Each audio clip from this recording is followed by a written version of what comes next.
Governor Polis's administration gets its knuckles rapped by the teachers union for a last-ditch effort to negotiate a deal before a strike. Mystery text messages are trying to change your opinion about that strike. The city of Denver needs somebody to really focus on marijuana. Coloradans research how to let us see and hear with our tongue. We'll play What Do You Say with the name of a flat-top peak, and we remember the one and only Irv Brown. That's next. Supervised drug injection sites, one of the most controversial issues at the state legislature this year, might not even come up for a vote.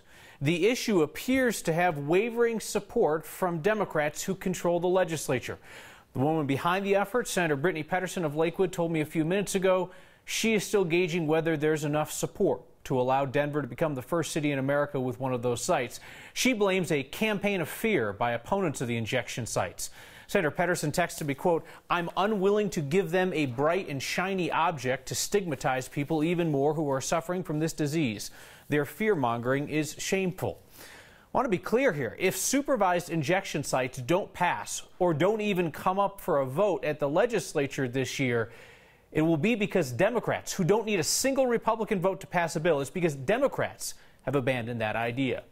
Reached out to Capitol Republicans late tonight as soon as we found out about the wavering support among Democrats, and we'll keep you updated on this issue. What we are seeing today could be the last best chance to avoid a teacher strike in Colorado's largest school district, and we could be seeing proof of why even the best chance is not a good chance. Governor Polis is asking for a final meeting with both sides, and the teachers union is politely telling the governor to mind his own business. Here's the head of the state's labor department making the state's pitch. Governor Polis is very committed to say if we can get close, it's better for everyone if we can get to a resolution before there is actually a walk off the job and there is impact to students, to parents, to communities. And so we're trying to get there before February 11th. So that's the deadline for the governor to step in and block a teacher strike or just let it happen. A letter to the district and the union today called their latest negotiations political theater, and the state said it's highly unlikely these two sides will reach a deal. Teachers union responded by saying that state officials don't understand the situation, a clear message to the governor not to stand in the way of a strike. The union told us a few minutes ago that they are at least willing to meet with the governor this week. The district wants the state to block that strike. The mass texodus that we talked about during election season, your phone blowing up with all kinds of messages, well, that apparently does not have an off season because cell phones were hit with texts about the teachers' strike as well. Our Marshall Zellinger found something odd about one of those messages. Thousands of Denver cell phones received text messages in the last week about the potential teacher strike in Denver public schools. One text from a group called Working Families suggested you send a letter urging Governor Jared Polis to not stand in the way of a teacher strike. The other text was from a group called Support Students, Support Teachers. They wanted an agreement that avoids a strike. Except Support Students, Support Teachers is a group that does not exist. The text actually came from Democrats for Education Reform, also known as DFER, an education committee known to clash with unions. So why didn't it say DFER on the text? Colorado DFER Director Jen Walmer was not available for an in-person interview today, but by email she told me thousands of Denver residents received the text message. The list they sent it to came from a data firm, the same reason you get political texts.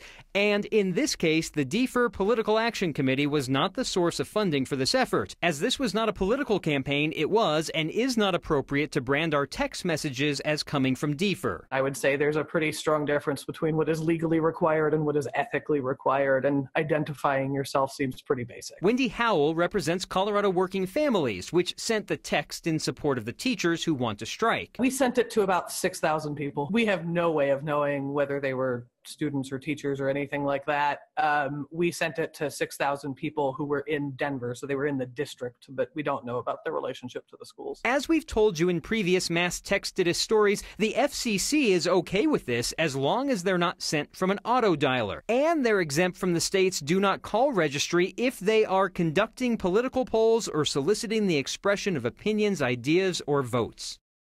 Since DFER Colorado told me the PAC, the Political Action Committee, didn't pay for this so that they didn't have to brand it DFER, I asked who paid for it. I still have not heard back. Now, the Secretary of State could regulate this, Kyle. The Secretary of State, Jenna Griswold, campaigned on campaign finance reform, and I reached out to her office today to find out, this is one of those shady areas that isn't covered. Is this something that she would want to get involved with?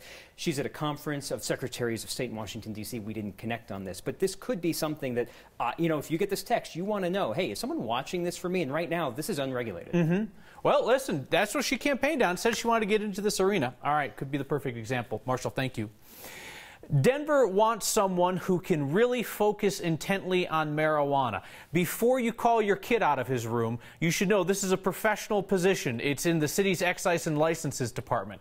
The city wants a new cannabis process navigator, basically somebody to help the marijuana industry comply with the requirements of having a cannabis business in the city. Denver says that because the industry is so heavily regulated and is also new, that they just need some more focus. This is a pretty sweet gig. The job could pay upwards of $122,000 a year, but you should know it's a temporary position ending in June of 2020. City isn't looking to hold the industry's hand forever. Hemp has lived in the shadows of a legal gray area for a long time. So even with the new federal law, some companies are still trying to just avoid getting arrested over their now legal product. Whether that means plotting the best routes to drive it across the country or making sure that every piece of paperwork is in proper order, well, even that doesn't always work. Here's our Anusha Roy. When it comes to dealing with hemp, they left well-paying jobs to be here. Justin Henderson, who has a hemp farm, does not pass the buck. Person or the company's responsibility to know the law, not the state's obligation to educate. He's just wondering if other people are paying as much attention. The new farm bill is just over a month old and legalized hemp under federal law. During that same time, people were arrested, lawsuits filed in 2 states that we know of. Of course, they're the guys we've told you about, still facing the possibility of life behind bars. When driving through Oklahoma, they say they were transporting hemp. Officers are convinced it's marijuana. And now there's a company suing authorities in Idaho in a separate case for seizing hemp also on its way to Colorado, according to the Idaho Statesman. Hemp is legal, full stop, but it's not easy yet. The laws vary about what states already allowed and what they didn't, which is why David Wunderlich, who represents hemp companies, has strategies. Charting a course across the United States that goes from hemp state to hemp state is something that we've talked about doing with clients. Usually that's a business decision that the clients would take. So is bringing in out-of-state hemp, even though local guys like Justin are growing here. There was a bottleneck in hemp production that's expected to clear out this year, and some companies may prefer the qualities of out-of-state hemp for some of their products, and of course, it could be cheaper, unless you end up in a legal mess. So David said that states have a year to figure out a hemp plan. If they decide not to do that, the feds are going to be coming in, make one up for them anyway. They do have the ability to come up with the rules that are a little bit stronger than the federal laws, but Kyle, it can't be more relaxed, which is just even more legal limbo for people who are still trying to figure all of this out. This reminds me of the story before about cannabis businesses in Denver. People just want certainty. And they don't have it yet. All right, Anusha Roy, thank you. There is a Republican and a Democrat at the Capitol who don't agree on a whole lot, but they share a passion for criminal justice issues, and they found some common ground with a new bill that's aimed at easing officers back to duty following a shooting. The bill came about following the shooting death last July of a Vietnam veteran named Gary Black in Aurora. 73-year-old grandfather died as he was trying to defend his family from a violent intruder. Police showed up and ended up shooting and killing Mr. Black. The officer who shot Mr. Black had been involved in another shooting the previous month. He'd been back on the job for only 2 weeks. Former Weld County Sheriff, now Republican State Senator John Cook, has joined Democratic State Senator Rhonda Fields to sponsor a bill that would require law enforcement agencies develop and maintain a policy for supporting officers who are involved in a shooting or a fatal use of force. The problem is a lot of times the officer themselves will say, well, I'm ready, I'm good, I'm ready to go back. And we just want to make sure that's the case, and we want to make sure nobody goes back too soon. The officer who killed Black was found to be justified in that case because he believed that his life was in danger. Black was still using the handgun, or still holding the handgun that he used to kill the intruder. He was also hard of hearing, so he may not have heard that officer's commands. Colorado lost a real legend yesterday with the passing of Irv Brown. He was a player, a coach, a referee, one of the first big voices in sports talk radio. Irv Brown touched a lot of lives in his 83 years, from athletes to coaches to broadcasters and everyone listening at home. One of those people impacted was our own Tom Green. Irv Brown always seemed like he was right at home no matter what he was doing. He had already been an athlete, he'd been a coach, he'd been a referee, but I think he really found his home when he became that guy on the radio. He was around when sports talk radio was just beginning. And what he did was, he did what Irv always did. He made people feel right at home. I think many people in Denver had grown up hearing Bob Martin, and Bob was an authoritarian voice of God. He said it, and you knew it was true, and that was that. He was not necessarily intimidating, but a man on a pedestal. Irv was much more like a friend of yours who lived down the street, who was connected, who knew everything, knew everyone, and was comfortable to listen to and talk to. And that goes beyond the radio for all of us who got to know him in the industry. He was the easiest guy ever in a room. He didn't have an enemy that anybody ever knew of. He was everyone's friend. But on the radio, when most people got to know him, whether it was with Woody Page or with Joe Williams, you could call up Irv Brown and talk to him. He probably remembered you from meeting you 20 years ago at a shopping center. He was just cut from a different cloth. He came from a different era, and he leaves behind a huge void because he was one of Colorado's most unique personalities. He was very much what Colorado's always been all about, and we'll all miss Irv Brown.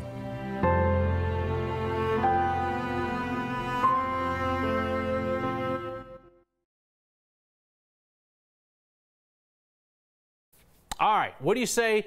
Well, let's play What Do You Say? We'll take a drive through the magic of television. Go down to Ouray County in southwest Colorado. There you will find the mountain by this name. Starts with a P. It's in the Sneffels Range. Our viewer, Jim, admitted at least he is totally stumped by this one. So we reached out to the Uncompahgre National Forest, not easy to say as well, and asked them, what do you say? That's how everyone around here says it, Potosi Peak. I have heard rumors, though, that it is pronounced differently in where the original name came from, which was in Bolivia. A lot of people, I mean, you know, referencing mountains, like think of peaks. So like you have this little small area, right, this jagged peak, and there's not much room on there. But Potosi itself has a pretty large, flat area on top of it. Potosi Peak, 13,786 feet. Not quite a 14er, even if it's standing on its tippy toes. It's the peak with the flat top. That's kind of cool Colorado trivia as well. All right, which place name should we go and search a proper pronunciation for? Email next at 9news.com or get our attention with the hashtag HeyNext.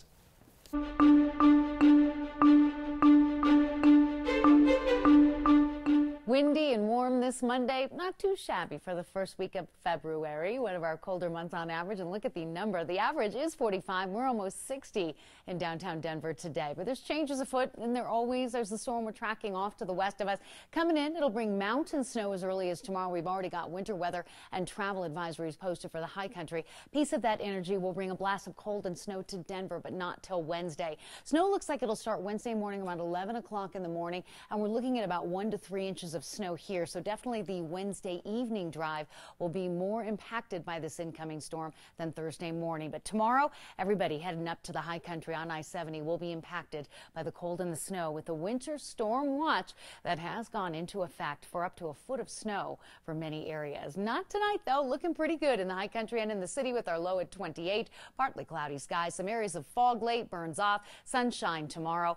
Cold and snow for Wednesday, clearing out Thursday. Good looking weekend coming up with temperatures in the low to mid 40s. And don't forget about our 9 News weather app. Got a storm brewing? You can take the 9 News weather team with you. Interactive radar is a pretty cool feature too, Kyle. Thank you, Kathy. Hey, for the first time in 6 years, there's a George Washington High School senior from Denver who's going to Harvard on a full ride. They are very excited around there. And that is how we came to meet Samantha Mendoza in our never-ending search for the smartest kid in Colorado. GW senior graduates this May with a 4.0. She's one of the class valedictorians. If you take into account her advanced placement classes, she has a 5.2 GPA, which I did not even realize could be a thing. Samantha says she's the first person in her family who's had the opportunity to attend a prestigious university in the States. My grandma, she was unable to attend college because she had to provide for 3 kids, one who had like a mental incapability, and so my mom really worked hard to get her education and to be able to help my grandma out of that. So I'm so grateful that I was able to have this opportunity just to be able to show to them that like their efforts were worth it. Samantha's mother attended college in Mexico. Samantha tells us she plans to study neuroscience and social justice when she goes to Harvard. Research at CSU gives us a taste of technology. People hear about this and they get excited and they latch on, and you know, your mind starts going on all the possibilities. The idea is to bring sound to your tongue. And the most Colorado thing we saw today creates an oddly mesmerizing moment of bliss.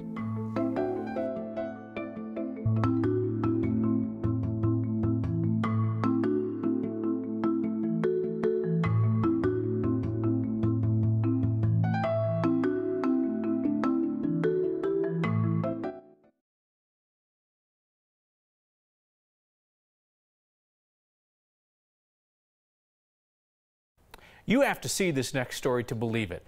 Or perhaps I should say you have to taste it to see it. A startup in Fort Collins is working on a device that lets you see and hear with your tongue. This is decades-old technology. It was developed in part at CSU, but now more people will get a taste of what it can do. Looks like high frequencies are down towards the back of my tongue. It's kind of a weird technology. Not a lot of people know about it. I'm JJ Moritz. I'm the president and founder of Sapien LLC.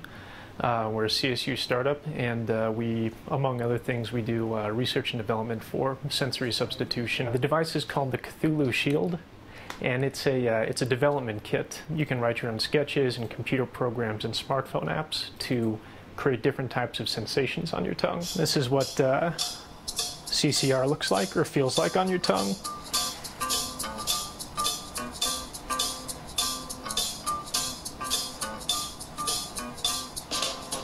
The tongue is incredibly innervated, so there's a lot of nerve fibers in the tongue. It's very sensitive, and there's a lot of brain power dedicated to processing signals from the tongue and also controlling the tongue. So like when you talk, your tongue is constantly making these fine, movements. So the actual sensations kind of feel like pop rocks or kind of like a slight buzzing. When you're looking at audio equipment, like an equalizer with the little lights bouncing to the different frequencies of the sound, basically putting that on your tongue. It's not a replacement for earbuds, no. It's, you can think of it a little bit like Braille, but it's Braille for sounds. There's still a large portion of people who are deaf or hard of hearing who can't really benefit from traditional hearing aids or cochlear implants. Really the only way they can perceive audio information is, through some sort of sensory substitution device like this. It's really hard to use, electronics and machines to recreate a lot of biological functions, but there's a lot of things that machines can do that, humans can't do. Isn't that wild? Sapien LLC, they tell us, has been pretty much a money pit for those CSU grads. To earn a living, they have other full-time jobs while they work on that project. They're hoping the Cthulhu Shield will help them finally turn a profit. We are back with a strangely mesmerizing, only in Colorado sight. And I'm not talking about this poor fashion choice, but you are apparently in your feedback. Next. The most Colorado thing we saw today is a reminder that we share our roads with more than just drivers. Haley took this video up in Steamboat. Quick trip to the store wasn't so quick because she ended up behind the mama moose and the little one. But man, you got the sunset in the background, and who wouldn't want to stay and enjoy that scene? Send your most Colorado things you see to next@9news.com. We are both bringing people together and tearing them apart tonight. Christine says, you started a disagreement in my house. I told my boyfriend your blazer's hideous. He said he would totally rock it, though he's not known for his sense of fashion. Eileen says, generally, Kyle, you have no sense of style or original thought, but tonight your sport coat is the one thing my husband and I agree on. You notice that Eileen shaded me hard on the original thought thing. See you next time.